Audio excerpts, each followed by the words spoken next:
નમસ્કાર વિદ્યાર્થી મિત્રો, આજે આપણે પાઠ 15 દાજ્યું તેની અંદર ગયા વિડીયોમાં આપણે પાઠની થોડીક સમજ મેળવી હતી, જેમાં આપણે છેલ્લે પાઠમાં જોયું હતું કે મદન અને જગદીશ બાબુ બંનેની વચ્ચે આત્મીયતાનો સંબંધ બંધાઈ જાય છે।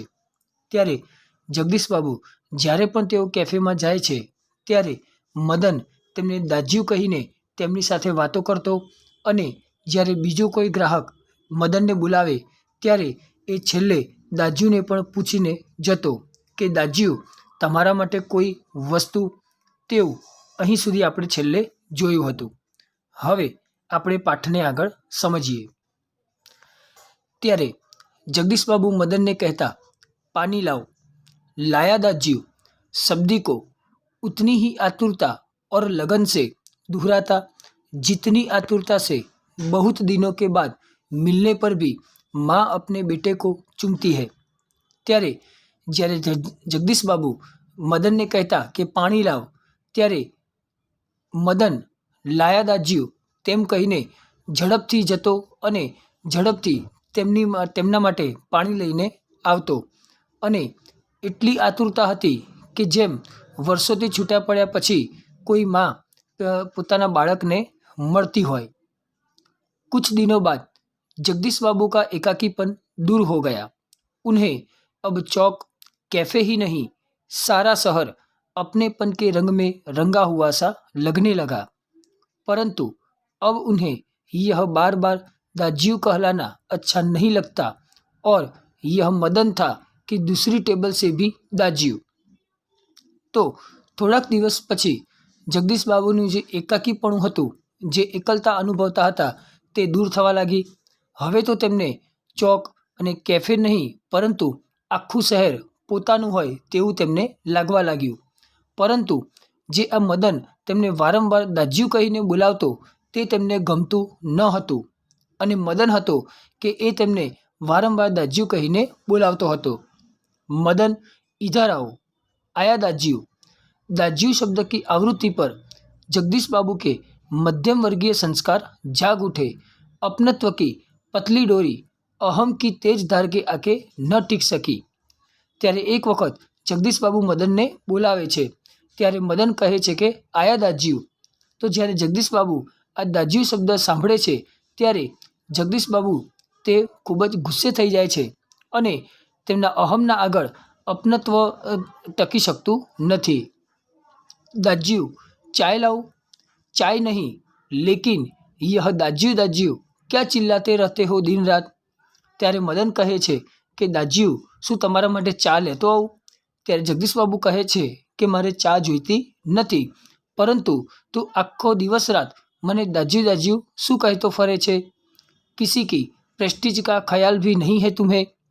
તો પ્રેસ્ટીજનો અર્થ એવો થાય મિત્રો, પ્રેસ્ટીજ એ અંગ્રેજી શબ્દ છે, પરંતુ એ પ્રેસ્ટીજનો અર્થ થાય માન અથવા સન્માન। તને કોઈના સન્માનની પણ પડી નથી। जगदीश बाबू का मुंह क्रोध के कारण तमतमा गया। शब्दों पर अधिकार नहीं रह सका। ત્યારે જગદીશ બાબુ ખૂબ જ ગુસ્સામાં હોય છે અને ગુસ્સાની અંદર તેઓ ન બોલવાનું મદનને બોલી નાખે છે। मदन प्रेस्टीज का अर्थ समझ सकेगा या नहीं यह भी उन्हें ध्यान नहीं रहा, पर मदन बिना समझाए ही सब कुछ समझ गया था। ત્યારે જગદીશ બાબુને એ પણ ખ્યાલ ન રહ્યો કે મદન પ્રેસ્ટીજનો અર્થ સમજી શકશે કે નહીં, કારણ કે મદન તો એક અભણ છોકરો હતો, તેણે શિક્ષણ મેળવેલું ન હતું। પરંતુ મદન હતો એ વગર કંઈ કહે બધું જ સમજી ગયો હતો। मदन को जगदीश बाबू के व्यवहार से गहरी चोट लगी। मैनेजर से सिर दर्द का बहाना कर वह घुटनों में सर दे कोठरी में सिसकियाँ भर भर रोता रहा। तो મદનને જગદીશ બાબુનો આવો વ્યવહાર જોઈને તેને ઘણું દુઃખ થયું અને મેનેજર પાસે તે માથું દુખાય છે તેવું બહાનું કરીને તે એક બાજુ ખૂણામાં ખૂબ જ રડે છે।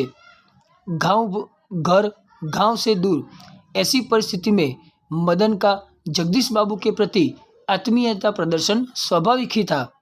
જ્યારે એક નાનું બાળક હોય અને એ પોતે એકલું રહેતું હોય ત્યારે પોતાના ઘરથી અને ગામથી દૂર આવી સ્થિતિમાં મદનનો જગદીશ બાબુના प्रत्यय आવું જે आत्मीयता व्यवहार હતો એ स्वाभाविक હતો।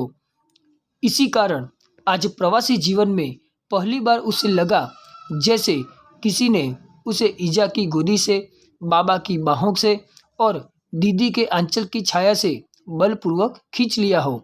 परंतु भावुकता स्थायी नहीं हो तो आज कारण थी आज मदन ने पहली बार एवं लाग्યું હતું કે જાણે કે એને કોઈ મોટા બહેનની ગોદમાંથી અથવા તો પિતાના પાસેથી અથવા તો મોટી બહેનના આંચલમાંથી તેને કોઈએ ખેંચી લીધો હોય આવું એને લાગતું હતું। रो लेने पर अंतर की घुमड़ती वेदना की आंखों की राह बाहर निकाल लेने पर मनुष्य जो भी निश्चय करता है वे भावुक क्षणों की अपेक्षा अधिक विवेकपूर्ण होते हैं। ત્યારે અહીં લેખક આપણને કહે છે કે જ્યારે માણસ ઘણું બધું રડી લે છે અને આંખમાંથી આંસુ બહાર નીકળી ગયા પછી મનુષ્ય જે કોઈ પણ નિર્ણય કરે છે તે ખૂબ જ વિવેકપૂર્ણ નિર્ણય હોય છે। મદન પૂર્વવત કામ કરને લગા તો એ દિવસ વીતી ગયા પછી બીજા દિવસથી મદન પોતાના નિત્યક્રમ પ્રમાણે કામ કરવા લાગ્યો। दूसरे दिन कैफे जाते हुए अचानक ही जगदीश बाबू की भेंट बचपन के सहपाठी हेमंत से हो गई। ત્યારે બીજા દિવસે જગદીશ બાબુ જ્યારે કેફેમાં જતા હોય છે ત્યારે અચાનક તેમની મુલાકાત તેમના એક બાળપણના મિત્ર हेमंत સાથે થાય છે। कैफे में पहुंचकर जगदीश बाबू ने इशारे से मदन को बुलाया, परंतु उन्हें लगा जैसे वह उनसे दूर दूर रहने का प्रयत्न कर रहा हो। ત્યારે મિત્રો હવે આપણે અહીં સમજવાનું છે કે એક નાનું બાળક હોય જે ભણેલું પણ નથી, જેને અભ્યાસની પણ ખબર નથી, ત્યારે એ બાળકને જ્યારે ગુસ્સામાં કંઈક કહેવામાં આવે છે ત્યારે એ કેટલું સમજદાર હોય છે, તેની લાગણીને કેટલી ઠેસ પહોંચે છે તે હવે આપણે અહીં જોવાનું છે। તો જ્યારે જગદીશ બાબુ કેફેમાં પહોંચીને ઈશારાથી મદનને બોલાવે છે ત્યારે તેમને એવો અહેસાસ થવા લાગ્યો કે મદન તેમનાથી दूर રહેવાનો પ્રયત્ન કરી રહ્યો હોય। दूसरी बार बुलाने पर ही मदन आया। જ્યારે ફરીથી બીજી વખત જગદીશ બાબુ તેને બોલાવે છે ત્યારે મદન તેમની પાસે આવે છે। आज उसके मुंह पर वह मुस्कान न थी और नहीं उसने क्या लाऊं दाज्यू कहा, પરંતુ આજે આ મદનનો વ્યવહાર એકદમ બદલાયેલો લાગ્યો હતો। આજે એના ચહેરા ઉપર સહેજ પણ હસી ન હતી કે આવતા જ એણે જેમ એ પહેલાં કહેતો હતો કે તમારા માટે શું લાવું દાજ્યું તેવું પણ એણે ન કહ્યું। स्वयं जगदीश बाबू को ही कहना पड़ा, 2 चाय 2 ऑमलेट। ત્યારે જગદીશ બાબુએ પોતે જ તેને ઓર્ડર આપ્યો 2 ચા અને 2 ऑमलेट। परंतु तब भी लाया दाज्यू कहने की अपेक्षा लाया साहब कहकर वह चल दिया। ત્યારે આ મદન છે એ લાયા દાજ્યુ કહેવાને બદલે લાવ્યો સાહબ એમ કહીને ત્યાંથી ચાલ્યો જાય છે, માનો દોનો અપરિચિત હો। જેમ કે જ્યારે પહેલી વખત તેઓ મળ્યા હતા અને જેવા અપરિચિત હતા તેવો જ વ્યવહાર હવે મદન તેમની સાથે કરવા લાગે છે। શાયદ પહાડિયા હે, हेमंत ने अनुमान लगाकर पूछा। ત્યારે જે જગદીશ બાબુનો મિત્ર હતો એ હેમંત જગદીશ બાબુને પૂછે છે કે કદાચ આ છોકરો પહાડી વિસ્તારનો લાગે છે। हाँ, रूखा सा उत्तर दे दिया जगदीश बाबू ने और वार्तालाप का विषय ही बदल दिया। ત્યારે જગદીશ બાબુ તેને માત્ર હામાં ટૂંકો જવાબ આપે છે અને તે વાતચીતનો વિષય જ બદલી નાખે છે। મદન ચાય ले आया था। એટલી વારમાં મદન ચા લઈને જગદીશ બાબુની પાસે પહોંચી જાય છે। क्या नाम है तुम्हारा लड़के? हेमंत ने अहसान चढ़ाने की गरज से पूछा। ત્યારે જગદીશ બાબુનો જે મિત્ર હોય છે તે મદનને પૂછે છે કે છોકરા તારું નામ શું છે? कुछ क्षणों के लिए टेबल पर गंभीर मौन छा गया। ત્યારે મદન થોડીક વાર સુધી તો કશું જ બોલતો નથી અને ટેબલ ઉપર एकदम गंभीर शांति छवाई जाए छे। जगदीश बाबू की आंखें चाय की प्याली पर ही झूकी रह गई અને જગદીશ બાબુને અહેસાસ થવા લાગ્યો કે મદન તેમની સાથે વાત કરતો ન હતો, અપરિચિતના જેવું વર્તન કરતો હતો। ત્યારે તેઓ શરમથી તેમનું માથું નીચે ઝૂકી જાય છે। मदन की आंखों के सामने विगत स्मृतियां घूमने लगी। જ્યારે મદનની સામે તો જે તેની પહેલાની જે યાદો હતી એ યાદ આવવા લાગે છે। जगदीश बाबू का एक दिन ऐसे ही नाम पूछना, फिर दाजियो आपने तो कल थोड़ा ही खाया, और एक दिन किसी की प्रेस्टीज का ख्याल नहीं रहता तुम्हें। એટલે કે મદન અને જગદીશ બાબુ વચ્ચે જે આત્મીયતાનો વ્યવહાર હતો તે બધું તેને યાદ આવવા લાગે છે। અને અચાનક એક દિવસ જગદીશ બાબુ ગુસ્સામાં તેને ઘણું બધું કહી જાય છે, એ પણ એને યાદ આવી જાય છે। जगदीश बाबू ने आंखें उठाकर मदन की ओर देखा। उन्हें लगा जैसे अभी वह ज्वालामुखी सा फूट पड़ेगा। ત્યારે જગદીશ બાબુ જ્યારે ઉપર મદનની સામે જુએ છે ત્યારે એમને લાગે છે કે મદન હમણાં જ ધ્રુસકે ને ધ્રુસકે રડવા લાગશે। हेमंत ने आग्रह के स्वर में दुहराया, क्या नाम है तुम्हारा? ત્યારે જગદીશ બાબુનો મિત્ર હેમંત ફરીથી મદનને પૂછે છે કે તારું નામ શું છે? બોય કહતે હે સાબ મુझे। ત્યારે હવે આ જે મદન હોય છે તે હેમંતને શું જવાબ આપે છે કે સાહેબ મને અહીં બધા બોય કહીને બોલાવે છે। સંક્ષિપ્ત સા ઉત્તર દેકર વહ મૂળ ગયા। ત્યારે આ મદન છે એ પોતાનું સાચું નામ હેમંતને બતાવતો નથી અને આટલો ટૂંકમાં જવાબ આપીને તે ત્યાંથી પાછો ફરી જાય છે।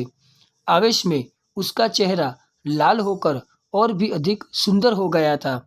ત્યારે ગુસ્સામાં એ નાના બાળકનો ચહેરો એકદમ લાલ થઈ ગયો હતો અને તે એમાં ખૂબ જ વધારે સુંદર દેખાતો હતો।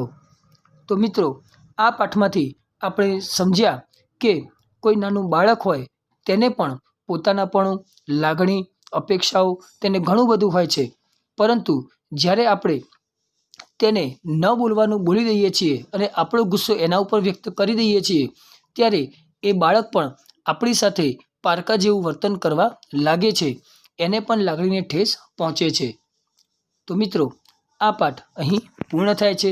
હવે આપણે સ્વાધ્યાયમાં જે લખવાનું છે તેના વિશે થોડીક ચર્ચા કરી લઈએ।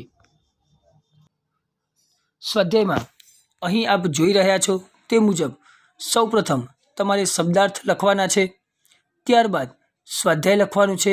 સ્વાધ્યાયની અંદર જોઈશું પ્રશ્ન પહેલો વૈકલ્પિક પ્રશ્નો છે, પછી પ્રશ્ન બીજો એક એક વાક્યમાં જવાબ આપેલા છે અને પ્રશ્ન ત્રીજો સવિસ્તર જવાબ। આ મુજબ સ્વાધ્યાય ક્રમાનુસાર લખવાનું છે। સૌપ્રથમ શબ્દાર્થ, ત્યારબાદ સ્વાધ્યાયની અંદર પ્રશ્ન પહેલો, બીજો અને ત્રીજો આ પ્રમાણે ક્રમાનુસાર હિન્દીની નોટમાં લખવું। ખૂબ ખૂબ આભાર મિત્રો।